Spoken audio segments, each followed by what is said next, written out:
தெய்வத்தாலாகாது நீ முயற்சி தன் மெய்வருத்த கூலி தரும்.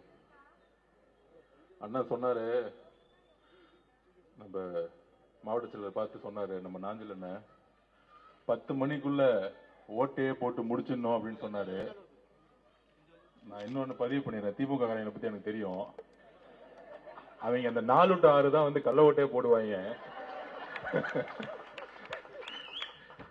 ஏன்னா எஸ்ஐஆர் நம்ம ரெடி ஆயிட்டு இருக்கோம். அவங்கள பொறுத்த வரைக்கும் எஸ்ஐஆர் என்ன தெரியுங்களா, ஸ்டாலின் ஐடென்டிபிகேஷன் ரெஜிஸ்டர் ரெடி பண்ணி வச்சிருக்காங்க. யார் யாரெல்லாம் ஊர்ல இல்ல, யார் யாரெல்லாம் செத்து போயிட்டா, இதையும் மீறி ஒரு ரிஜிஸ்ட்ரேஷன் வச்சிருக்காங்க. கரெக்டா 4 மணிக்கு வருவாங்க, உசாரா இருங்க. 4 மணிக்கு தான் முக்கியம். 10 மணிக்கு நம்ம மக்கள் ஆட்டோமேட்டிக்கா வந்து ஓட்டு போட்டுருவாங்க. தமிழக வெற்றி கழகத்தின் மாவட்ட செயலாளர் அண்ணன் சுராவேலு அவர்களே, கழக பரப்புரை செயலாளர் அண்ணன் நாஞ்சில் சம்பத் அவர்களே, கல்வியாளர் ஆர்கே நகர் தொகுதி தேர்தல் பொறுப்பாளர் திரு மரிய வில்சன் அவர்களே, எனக்கு முன்னாடி பேசிய திரு மகேஷ் அவர்களே, ராமகிருஷ்ணன் அவர்களே, கழக பகுதி செயலாளர் அவர்களே, வார்டு செயலாளர் அவர்களே, என்னுடைய சகோதர சகோதரிகளே, இந்த கட்சியுடைய முக்கிய கட்டமைப்பில் தூணா இருக்கக்கூடிய நம்மளுடைய அக்காக்கள், தங்கைகள், நண்பர்கள், நண்பிகள் எல்லோருக்கும் என்னுடைய வணக்கம்.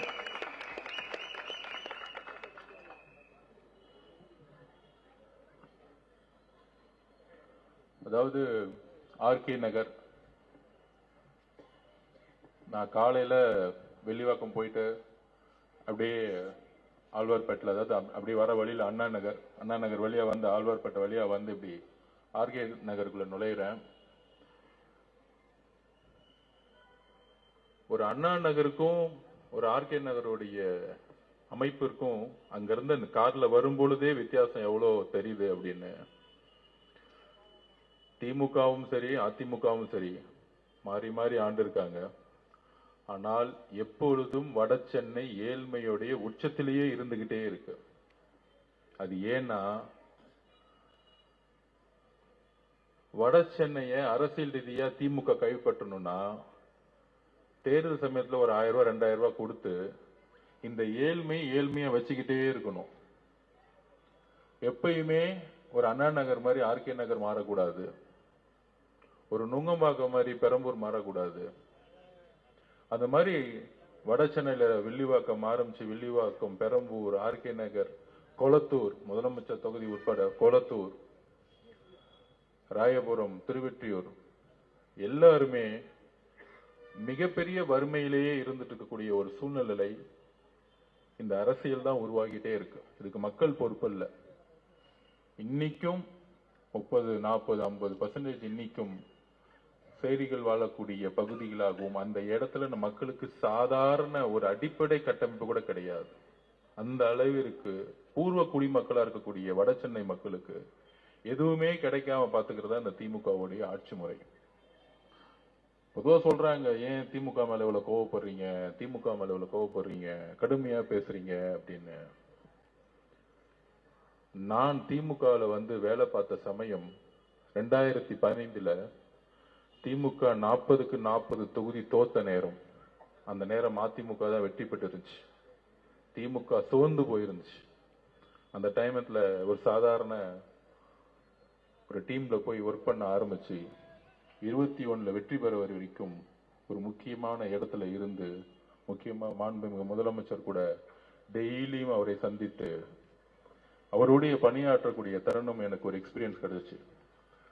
ஒரு பொலிட்டிக்கல் சயின்ஸ் ஸ்டூடெண்டா 15 வயசுல இருந்தே அரசியல்ங்கிறது முக்கியங்கிறத உணர்ந்து படிச்சு வேலை பார்க்கக்கூடிய வாய்ப்பு திமுகவில் கிடைக்கும் பொழுது 2015 to 2021 திமுகவுடைய அந்த குடும்பமும் சரி, முதலமைச்சரும் சரி, அவர் கூட இருக்க மருமகனும் சரி, அவர் கூட இருக்கக்கூடிய மகனும் சரி, அவர் கூட இருக்கக்கூடிய எல்லோரும் சரி, ஒரு எதிர்கட்சியா செயல்படும் போது மிகப்பெரிய போராட்டத்தை உருவாக்கிட்டே இருப்போம்.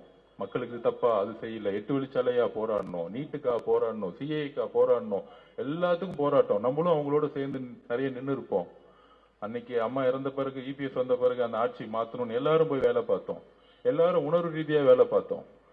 ஆனா 21 ஜெயிச்ச பிறகு எம்ஜிஆருக்கு என்னெல்லாம் நிலைமை ஏற்பட்டுச்சு. கலைஞர் கூட இருந்து 71 ஜெயிச்ச பிறகு அவர் ட்ரெஷரரா இருந்தாரு, பணபலத்தை கொண்டு வந்தாரு, எல்லாமே கொண்டு வந்து ஜெயிச்ச பிறகு கருணாநிதி அவரை வெளியே அமைச்ச பிறகு சொன்னாரு அவர் ஒரு துரோகின்னு எம்ஜிஆர் மேல ஒரு சின்னதா ஒரு பழிய சொல்லி கட்சி விட்டு வெளியே அமைச்சாரு.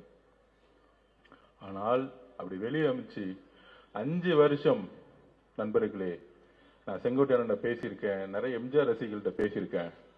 72 அவர் கட்சி ஆரம்பிச்சு 77 ஆட்சி வர வரைக்கும் அந்த கட்சி தொண்டர்களையும் அந்த தலைவரையிலும் உண்டு இல்லைன்னு ஆக்குனாங்க. ரவுடிசத்தை வச்சு, காவல்துறை வச்சு அவ்வளோ உடைச்சாங்க.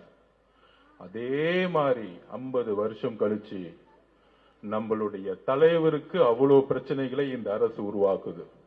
ஏன் இந்த 50 வருஷத்துல வேற யாருக்கும் உருவாக்கல? அம்மா ஜெயலலிதாக்கு அப்புறம். ஏனால் எம்ஜிஆருக்கு அப்புறம் அம்மா ஜெயலலிதாக்கு அப்புறம் வேற உறுதியான தலைவரை தமிழகத்துல இன்னும் அந்த குடும்பம் பார்க்கல. அவ்வளவுதான். அதனாலதான் 6 டிஸ்ட்ரிக்ட் போய் முடிக்கிறதுக்குள்ளேயே கரூர்ல மிகப்பெரிய ஒரு பிரச்சனையை உருவாக்குனாங்க. அது மூலியமா 41 பேரை கொல்லப்பட்டாங்க. அதுக்கப்புறம் எஸ்ஓபி திருப்பி நான் பதிவு பண்றேன். எஸ்ஓபி போட்டு நம்ம தலைவர் முன்னாறு 38 டிஸ்ட்ரிக்ட் போயிட்டு வந்திருக்கணும். அதெல்லாம் முடக்கி நிப்பாட்டினாங்க. இந்த எஸ்ஓபி வெளியே வரக்கூடாது. அவரு வெளியே வந்தா 1 லட்சம் பேர் வந்தா போலீஸ் பாதுகாப்பு கொடுக்க மாட்டோம். போலீஸ் பாதுகாப்பு கொடுக்கலன்னா மக்களுக்கு எதாவது ஆகட்டும். மக்களுக்கு எதாவது ஆன பிறகு அந்த கொலை பழிய நம்ம தலைவர் விஜய் அவர்கள் மேல போடட்டும். இதுதான் அவங்களுடைய பிரச்சாரம் கடந்த 6 மாசமா. வேற எந்த பிரச்சாரமும் அவங்களுக்கு எடுபடல. தனிப்பட்ட பிரச்சாரங்கள் எதுவுமே எடுபடல. அப்ப ஏன் முடக்குறாங்க? ஏன்னா அவங்களுக்கு தெரியும் ஒவ்வொரு மாவட்டத்திலையும் ஒவ்வொரு சர்வே எடுக்கும் பொழுது நம்மளுடைய வளர்ச்சி எவ்வளவு, தலைவர் ஒவ்வொரு ஊருக்கு போயிட்டு வர்றதுக்குள்ள எவ்வளவு பெரிய வளர்ச்சின்னு அவங்களுக்கு தெரியும். அப்ப அந்த கடுமையான போலீஸை வச்சு, காவல்துறையை வச்சு எந்த அளவிற்கு எந்த அமைச்சர்கள் நம்மளை பத்தி பேச மாட்டாங்க. முதலமைச்சர் பேச மாட்டாரு, துணை முதலமைச்சர் பேரை சொல்ல மாட்டாரு. இதுதான் அரசியல், மிகப்பெரிய அரசியல். ஏன்னா அவங்க கிட்ட கட்சி இல்ல, அவங்க கிட்ட கவர்மெண்ட் முன்னாடி இருக்கு. அந்த கவர்மெண்ட் இருக்கக்கூடிய அதிகாரிகள், கலெக்டர், ஐஏஎஸ், ஐபிஎஸ் எல்லாரும் அவங்களுக்காக பணியை செஞ்சு அவங்களுக்கு நமக்கு ஒரு லா, அவங்களுக்கு ஒரு லா, அப்படி கொண்டு ஒரு கட்டமைப்பை உருவாக்கி நம்மளை எல்லாம் ஓரம் தள்ளினாங்க. எந்த பிரச்சாரம் செய்ய முடியாதுன்னு. ஆனா அதெல்லாம் மீறி மீறி எங்கெல்லாம் பிரச்சாரம் செஞ்சோமோ அங்க மக்களுடைய ஆதரவு, உண்மையா சொல்றேன், எம்ஜிஆர்களுக்கு மிகப்பெரிய ஆதரவு வந்துச்சு. திருப்பி சொல்றேன், யூடியூப்ல போய் திருவாரூர்ல போய் பாருங்க. ஒட்டுமொத்த திருவாரூர்ல தஞ்சாவூர் பெல்ட்டே அங்கதான் இருந்துச்சு. திருவாரூர்ல அதை பார்த்தே அவங்க பயந்துட்டாங்க. சோ உடனே அந்த கரூருடைய இன்சிடென்ட்க்கு அப்புறம் நீங்க பார்த்திருப்பீங்க, ரீசெண்டா நம்ம மேல அதிமுக இவங்க எல்லாம் விமர்சனம் பண்ணிட்டு இருப்பாங்க. இப்ப ரீசெண்டா இந்த ஒரு வாரமா இன்னைக்கு என்ன நாள் சொல்லுங்க? இன்னைக்கு என்ன நாள்? இன்னைக்கு ரம்ஜான். நம்மளுடைய சகோதர சகோதரிகள் நோன்பு இருந்து நேற்று முடிச்சு, தலைவர் 2 நாளுக்கு முன்னாடி நோன்பு இருந்து ஈவினிங் முடிச்சு நம்ம கொண்டாடணும். அப்ப அவர் பேசும்போது ஒரு முக்கியமான ஒரு விஷயம் பதிவு பண்ணார்.